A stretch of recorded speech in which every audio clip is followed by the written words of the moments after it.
नमस्कार। आपण मन कथा रक्षा करी आज मोर पोस्ट हेब क्रिएटिविटी उपरे। आपण मन कहते ना किछि नॉलेज उपरे दे सरला परे किछि क्रिएटिविटी उपरे दबा पई। आज मु पढ़िबी मोर एक छोट कविता। उच्चाभिलाषी हेबा किछि भूल कथा नुहे, मनीष लक्ष्यच्युत हेबा कथा नुहे। समस्तंकर आशीर्वाद नहीं शुभकामना सहित पाद पर पाद आगे चलले मनीष निजर लक्ष्य स्थल निश्चय पहुंची जाए।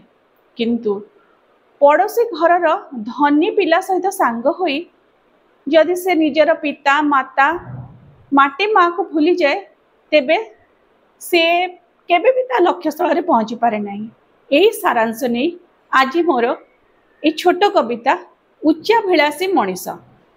जेबे अमा अंधारु मुक्ति देउथिबा छोट एक दीप ठार योजन योजन दूर रे थिबा मिंजी मिंजी तारा विभोर करे, तेबे उच्चाभिलाषी मनीष माटी माँ ठारू संपर्क तुटाई डेणा दुईटी बाहुरे लगाई उड़ीबार आशारे समय लुटाए।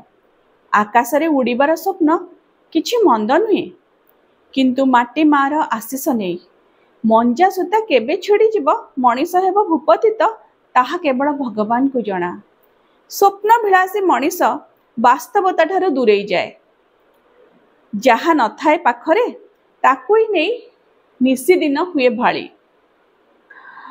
भगवान दत्त व्यक्ति विशेष और पदार्थ सबूर मूल्य आकलन करि पारेनि से निजर अज्ञता पाई, किंतु जेबे से सबु हराए भाबी हुए खोजी हुए आखिरु लुह गड़ाए।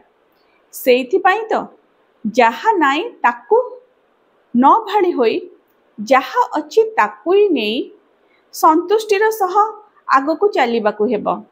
जीवनर लक्ष्य हासिल पाई ताहा ही एकमात्र पंथा।